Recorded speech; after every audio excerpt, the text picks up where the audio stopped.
जैसे भोजन किया तो जाता है तृप्ति के लिए और उस भोजन का जठराग्नि अपने आप हमारी चेष्टा के बिना पचा डालती है, ऐसी सुगम और परम सुख देने वाली हरि भक्ति जिसे ना सुहाए ऐसा मूड कौन होगा। हे सर्पों के शत्रु गरुण जी, मैं सेवक हूँ और भगवान मेरे सेव्य अर्थात स्वामी हैं। इस भाव के बिना संसार रूपी समुद्र से तरना नहीं हो सकता। ऐसा सिद्धांत विचार कर श्री रामचंद्र जी के चरण कमलों का भजन कीजिए। जो चेतन को जड़ करता देता है और जड़ को चेतन कर देता है, ऐसा समर्थ श्री रघुनाथ जी को जो जीव भजते हैं वे धन्य हैं। मैंने ज्ञान का सिद्धांत समझाकर कहा, अब भक्ति रूपी मणि की प्रभुता सुनिए। श्री राम की भक्ति सुंदर चिंतामणि है।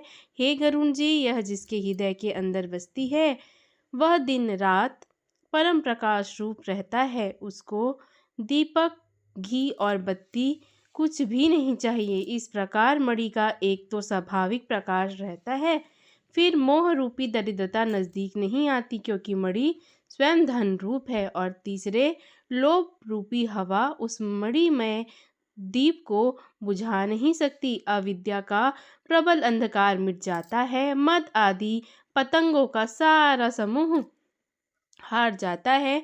जिसके हृदय में भक्ति बसती है, काम, क्रोध और लोभ आदि उसके पास नहीं आते। उसके लिए विष अमृत के समान और शत्रु मित्र हो जाता है। उस मणि के बिना कोई सुख नहीं पाता। बड़े मानस रोग जिसके वश होकर सब जीव दुखी हो रहे हैं, उसको नहीं व्यापते। श्री राम भक्ति रूपी मणि जिसके हृदय में बसती है, उसे स्वप्न में भी दुख नहीं होता। जगत में वे ही मनुष्य चतुरों के शिरोमणि हैं जो उस भक्ति रूपी मणि हेतु भली भांति यत्न करते हैं। यद्यपि वह मणि जगत में प्रकट है, पर बिना श्री राम जी की कृपा के उसे कोई पा नहीं सकता। उसके पाने के उपाय भी सुगम ही हैं, पर अभागे मनुष्य उन्हें ठुकरा देते हैं। वेद पुराण पवित्र पर्वत हैं। श्री राम जी की कई प्रकार की कथाएं उन पर्वतों में सुंदर खाने हैं। संत पुरुष उनकी इन खानों के रहस्य को जानने वाले हैं और सुंदर बुद्धि कुदाल है। हे गरुण जी, ज्ञान और वैराग्य ये दो उनके नेत्र हैं। जो प्राणी उसे प्रेम के साथ खोजता है वह सब सुखों की खान इस भक्ति रूपी मणि को पा जाता है। हे प्रभु, मेरे मन में तो ऐसा विश्वास है कि श्री राम के दास श्री राम से भी बढ़कर हैं।